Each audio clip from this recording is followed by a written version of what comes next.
Open! I'm Tam, and usually I cover TCG content, which there will be later on, but today I'll be talking about Anime Expo 2024, which I just got to attend.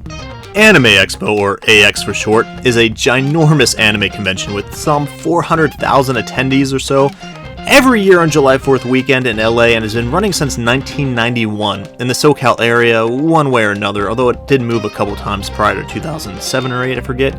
And even during COVID, AX was around a bit online. Me personally, I've been going since 2009, and it's always a bit different and always a little bit the same.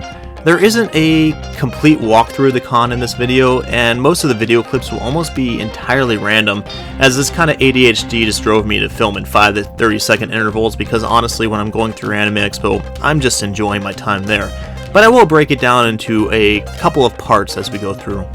Overall, this year's a blast. It seems the SPJA, who put on the con, have been listening to the feedback and slowly implementing changes. One that continues to make things easier is your pass has a scanner of some kind inside, so it's just tap in and tap out. I really like this, as it means inside the halls you spend less time generally with security and volunteers, hassling you to see your badge when you go in between different rooms and such. They also had a very simple fix where they added these barriers in the hall between the exhibit and entertainment hall. Before, this hall used to be a giant choke point, leading to a lot of those now infamous clips from last year of just masses of people everywhere. And it's amazing how smooth this hall became from just putting some simple barriers to keep people moving in the correct direction. It's such an easy fix, it's almost amazing no one has thought to implement it till this year, and I hadn't thought about it either. As soon as I saw it, I was like, this is amazing and they should definitely keep this here. The beer garden has now been a part of Anime Expo for a few years, and it's always been a hit. I'm not much of a drinker, but I do appreciate that it's creating a space for people that can drink and eat that is not further crowding the halls or the exterior lines. However, the biggest change that just worked was closing off Pico. It's now filled with covered seating to get out of the sun and multiple food trucks. The main use I got out of this area personally was that it's an entirely new way to move between halls without needing to get back into a line, which is leading to a good way to just keep crowds flowing through, because now there's so many ways to get between the buildings while going away from that hall that I showed earlier with the barriers, that you can just walk to and from directly to Kentai Hall, etc. And in between, you can take a rest down underneath the covered shade and get some food and drinks that are not alcoholic. A few hiccups that still persist that I can't really blame AX for are the lines to the panels. I personally only went to a handful of panels this year, although typically I go to many more. And the big ones I did go to were the G-Kids, as I'm super stoked for Angel's Egg to come to theaters and be remastered Blu-ray. It's never been on Blu-ray or, to my knowledge, even DVD before. And I basically also got front row seats to the Dan premiere, which was an amazing experience, but as you can see from this massive line that turned out to go, it's going down 3 flights of stairs and out the door of the JW. That is not for everyone. I was lucky that this panel was 18 plus only, which means they cleared the room prior, so showing up only an hour and some change early got me right up close. However, multiple other panels I'd waited for got capped due to the non-room clearing. See, they can't really extend the resources to clear every room for every panel, which is pretty typical of larger cons. And as any AX goer knows, if you want to guarantee a panel, you will be sitting in that same room all day. Which sucks if you want to see, say, Dungeon Meshi, but you don't care about My Hero Academia. And that doubly sucks for the My Hero Academia lovers, God bless them, I guess, who got turned away because the panel room is full of Dungeon Meshi fans who are waiting. And honestly, it sucks for those working on the shows if their panel is full of non-fans. Like, if your entire room is full of people who don't really give an F about your show because they're waiting for the next panel. And I kind of saw this happen last year when a bunch of people were waiting for the Chainsaw Man panel, and ended up straight up booing the Made in Abyss panel prior, which really frustrated me because I was in line waiting for the Made in Abyss panel, not the Chainsaw Man panel. AX also has a lot of line cutters, and it's partially because they do this weird zigzag line that honestly doesn't really work. I think it'd be better if they just did, numbered lines and one line goes in the other instead of this zigzag around, because every time I've seen a zigzag line, it just creates openings for people to cut. And I do think that there needs to be a lot more personal responsibility where people who are waiting in line call out line cutters. Like, just because you're one person there waiting doesn't mean you get to holler over your 3 friends, 30 minutes before the panel opens. It's just not fair to the other people who've been waiting, especially when so many have been capped. And I'm not sure if there's a good solution, but I hope they really find a way to figure it out. Like, I really wanted to get into the look back panel, and I showed up for the line, I think, an hour and a half prior, and it was a mob. I talked to the security guard, and he looked like he'd just seen hell and back and was very confused. Just a straight up mob. I think it's because of maybe the location they had and the zigzag. Whenever the space, people would walk through, and you weren't sure if they were walking through or trying to get in line or whatever. And at the end of the day, that huge line they had waiting outside, I think only like 20 or 30 people actually ended up in the panel because the panel had been capped prior. So a bunch of people have been sitting in the panel the whole time, so the people who had been waiting outside for like 2 or 3 hours didn't actually end up getting in, and that really sucks. And yeah, I know it's typical of conventions, but it's still pretty lackluster. Moving on to some good stuff, they did a really good by Artist Alley this time, or AA for short. Located in the Kentai Dungeon Hall, they removed the autograph area, placing it into its own separate, amazingly quiet ballroom at the JW for autographs, and this meant that the AA area was much, much larger. And while the lanes between rows still got congested at times, which I largely blame on the stamp rally booths that were forming lines going around, I never had the typical AA experience of, I literally cannot move and I will be stuck here for the next 10 minutes. I also got a few cool things as well, like this boomer meme poster that my buddy actually drew. He signed it for me, pretty happy about it, and this lane poster that they signed on the power cord there.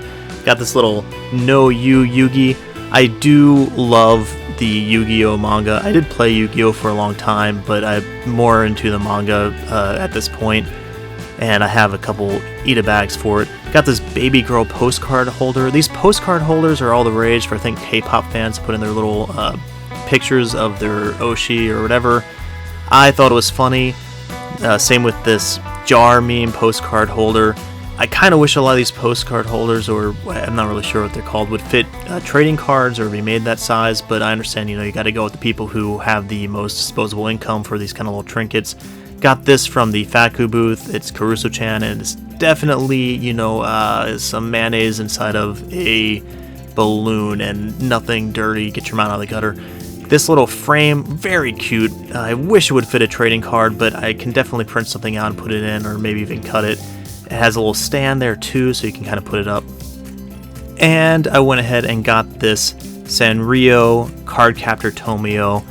I really love Tomio. She was my favorite character in Cardcaptor, and you don't really see all that much merch for her, so whenever I see it, I pick it up. There's actually even less of it that's Cardcaptor with Tomio, so I had to pick up this pin as well, which I found was super cute. And if you haven't really been able to tell yet, I really like my card games and cardboard otaku stuff. Had to pick up this Kaiba and Yugi, very, very cute little keychains here. And more than that, I love these badges of Yugi and Yami Yugi doing the heart meme directly into the Ita bag for my OTP there. I was super stoked to meet with an amazing artist selling at AA whose manga is out now in English and Japanese called A Kingdom of Quartz, and had Bombhat, the author, sign my volume 1. If you're a fan of fantasy manga or shoujo epics, I guarantee you'll enjoy it, and I hope you pick up a copy. Her art is absolutely stunning. I've actually gotten a couple of commissions from them before they got big, and I definitely recommend checking them out. It's just absolutely gorgeous, and the story is really cool. One of the other new things this time around was that the 18 plus area had been moved to its own large corner in the Kentai Hall. J18 and Faku had both brought artists, which I got autographed tickets and was able to meet. Unlike last year's Shinwasu signature, I can actually show these ones on YouTube. If you know, you know. The J18 panel is also the most informative H panel you'll ever go to, and I recommend it to anyone who is 18 plus and wants something a little bit more substance than the Faku Comedy Hour. One of the main areas right above Kentai is the Exhibit Hall, which I always forget the name of and just call the Dealer's Hall because, well, it's where most of the dealers and wheelers will be found. While in recent years it's slowly become mostly big industry or businesses, At one point, this was just where resellers and scalpers came to swing their wares, and oh boy has it mostly changed, sans the scalpers being pushed to the sides. You have Amiyami, Good Smile, Kodo, Animate, all sorts of official merch, manufacturers and sellers showing off their items for sale and to come. And while you have big shakers like Yen Press, Aniplex, Viz Media, Crunchy, Toei, Cygames, Bandai, Bushiroad, Toho, the point is that it really has become an exhibit hall more in the past years than the dealer's room, and it's pretty darn cool. Like, you can pick up all sorts of cool freebies, like this VTuber card game called Oshi something or another I picked up some packs for and promptly decided not to buy because the foils and art and car stock are all pretty pooey. The Good Smile and Amiyami booth had some great deals on figures, particularly day 4 when everything was 20 to 30% off. And of course I picked up some free Amiko-chan masks. If you don't know Amiko-chan, you have not ordered enough from the internet and your wallet is probably safe. See, I'm a huge figure collector and Amiyami has gotten many too much money from me, and AX is a great opportunity to show off the up and coming figures for me to go into debt for. As an avid lover of anime-based sculptures and being able to see the process from unpainted previews to the final versions I purchased later, this is a huge draw for me. Usually in exhibit hall, I spend most of my time searching for and looking at the figure sets to come out later. I'm actually really hopeful to one day go to Japan's Wanfest and Smilefest and see all of the figures on display one day. My point here is also that exhibit hall is just a fun place to wander around and look at stuff. Not just to buy items like it used to be in the years of old. Giant life-size anime figures, balloons rivaling Macy's Day Parade, VTubers doing concert lives while everyone goes crazy. It really is an overload to the senses in the best possible way. Don't tell anyone, but the back of the hall also tends to have the easiest to get in and out of restrooms. A word of warning, most figures and really most items not sold by the official shops or partners will be a tad, and by tad I mean a lot, overpriced as to get out and not really worth buying at the con. Prize figures for $40 when they should be $20 max, scales listed at $400 plus when they can be bought as low as $80 to $100 online at Amiyami or Mandrake or really any of the official retailers. Basically, if you plan on making a huge purchase, not even a huge purchase, let's say over $100, really make sure you check online first not to get ripped off. There's like buyfinder.mo would be a great one for you to check out, and a bunch of other like resources on my figure collection. Just if you're looking into buying figures for the first time, do a little bit of research so you don't look back and go, man, I really got gypped. One of the things I've always really loved about AX is that you never know who you'll run into. I was lucky to have gotten the chance to hang out for a while with Red Zone Rogue, playing WeCross and talking about various TCGs with my friend Crunk Fran, who also streams the WeCross Weeklies, which if you follow WeCross, you've probably watched a couple. And after grabbing lunch and gushing about cardboard, which never put 3 cardboard otaku who have played all the TCGs together, a time will just slip on by, Red Zone Rogue was kind enough to sign a card for me as he is learning how to draw. He is now an official Shadowverse ambassador, and I tried out the game that was honestly pretty fun, and I get why my LGS owner keeps wanting me to try it. I also picked up some Grand Archive cards and tested Bandai's new Union Arena Weiss type IP game, both of which don't severely interest me a whole bunch for a variety of reasons I won't be going into here, but dang, Bandai does know how to make their high-end cards look good. They look so good, and I'm probably going to pick up some of the Hunter x Hunter and Code Geass ones just because of how gorgeous they are. And as usual for any convention of any kind, anywhere, anytime, there was a bunch of like little bits of drama here and there. There was a couple actual fistfights at hotels, and I'm just going to focus on 2 things I thought were funny. An artist I like from WeCross and Force of Will and a bunch of other stuff, Lack, he wrote on his Twitter, because he was just there as a guest enjoying LA for the first time, "I enjoyed the first day of Anime Expo. I was surprised at the scale, the number of people, and the things on sale. It was a chaotic beyond Comiket," which I would say is a compliment. However, the very next day, apparently I got sick from the hot dog I ate outside the Anime Expo venue yesterday, and for the first time in my overseas travels, I've collapsed. Food poisoning is so bad. I really feel for him, and this is a good reminder that the danger dogs, no matter how delicious they smell, are just not worth it. Just skip them. There's so many more options for food now. The Danger Dogs used to be okay because they're like $2 for a hot dog, and if you're a starving college kid or something, that's great. You could deal with the diarrhea later, but for 10 to 15 bucks for a Danger Dog and also still get the craps, just avoid them, alright? I also read this. Let me just preface. I need help. I'm in the men's bathroom by the Petrie Hall bottom floor and have severely soiled myself. Can someone please bring me a change of underwear, 2X, 3X, and wet wipes? I'll give you my Ryokui autograph ticket. What the fuck? Is this a Yakuza side quest? Which brings me up to Ryokui, the Dungeon Meshi creator, and I'm sorry if I'm butchering the name, I'm really terrible at names. Anyway, she was signing at Anime Expo, and it was almost impossible to get tickets, to the point someone allegedly sold a signed ticket for 700 USD. The ticketing for autographs was a little different this year, with it mainly being online for bigger peeps, and for the industry you couldn't really line up overnight, so people lined up in the normal AX line, then bum rushed over to the auto line. I'm not sure if this is better or worse than last year's cutting Funko Pop drama, which I'm sure someone's made a 5-hour expose out there somewhere.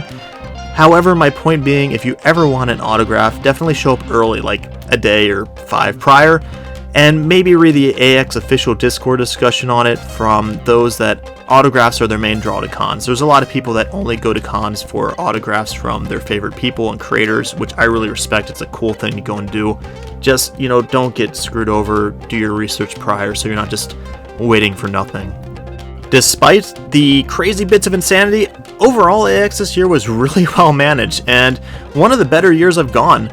I'm biased in the sense that I've enjoyed every year, and unlike a lot of new people complaining about last year, I knew what to avoid last year, but I'll say they took the feedback that everyone was giving and actually shook it up in a very positive way. I'm looking forward to the changes they continue to make, and I hope that it continues to become a better and better expo for people that want to attend. If you enjoyed this vlog type thing, please do the YouTube, subscribe, like, whatever, and check out my other videos about cardboard waifus, and I can't wait till next year, and I hope to see you at AX. And if you do come up and say hi, maybe I'll have a cool little card to give you.